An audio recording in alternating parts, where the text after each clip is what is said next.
Praise the lord. క్రీస్తు యేసునందు మనలను అతిమికిలిగా ప్రేమించుచున్నటువంటి మన పరమ తండ్రికి మహిమయు ఘనతయు కలుగునుగాక.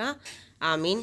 దేవాతి దేవుడు నన్ను మనలను కాచి కాపాడి సంరక్షించి సజీవ లెక్కలో ఉంచి నూతన దినం చూసేటటువంటి కృప చూపిన త్రియేక దేవునికి సకల మహిమ ఘనత ప్రభావములు యుగ యుగములు కలుగునుగాక.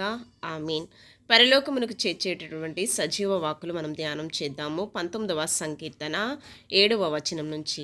యెహోవా నియమించిన ధర్మశాస్త్రము యథార్థమైనది, అది ప్రాణమును తెప్పరిల్ల చేయును. యెహోవా శాసనములు నమ్మదగినది, అది బుద్ధిహీనులకు జ్ఞానము పుట్టించును.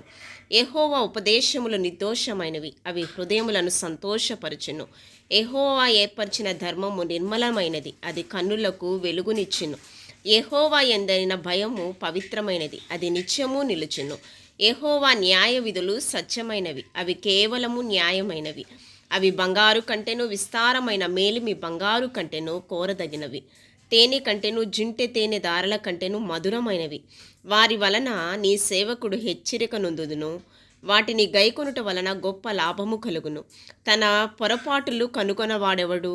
నేను రహస్యముగా చేసిన తప్పులు క్షమించి నన్ను నిర్దోషముగా తీర్చుము. దురభిమాన పాపములో పడకుండా నీ సేవకుని ఆపుము, వాటిని నన్ను ఏలనీయకుము. అప్పుడు నేను యథార్థవంతుడనై అధిక ద్రోహము చేయకుండా నిందారహితుడనగుదును. యెహోవా నా ఆశ్రయదుర్గమా, నా విమోచకుడా, నా నోటి మాటలు నా హృదయ ధ్యానం నీ దృష్టికి అంగీకారమగును గాక.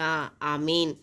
20వ సంకీర్తన. ఆపత్కాలమందు యెహోవా నీకు ఉత్తరమిచ్చునుగాక.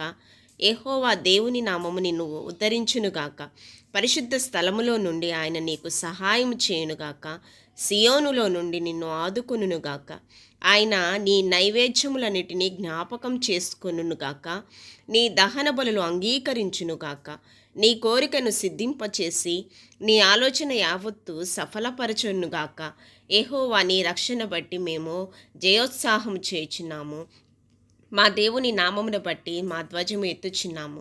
నీ ప్రార్థనలని యెహోవా సఫలపరచునుగాక. యెహోవా తన అభిషక్తుని రక్షించునని నాకిప్పుడు తెలియను. రక్షణార్థమైన తన దక్షిణ హస్తబలము చూపును. తన పరిశుద్ధాకాశంలో నుండి అతనికి ఉత్తరం ఇచ్చును. కొందరు రథములను బట్టి కొందరు గుర్రములను బట్టి అతిశయపడుదురు.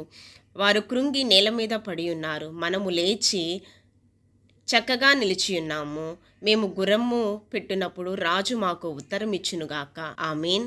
ఈ వాక్కులు మన హృదయంలో స్థిరపరచబడి మన నోటి మాటలు మనందరి హృదయ ధ్యానము దేవాతి దేవునికి అంగీకారయోగ్యముగా ఉండునుగాక. వాక్యానుసారమైన జీవితం మనము జీవించుదుముగాక. ఆమేన్.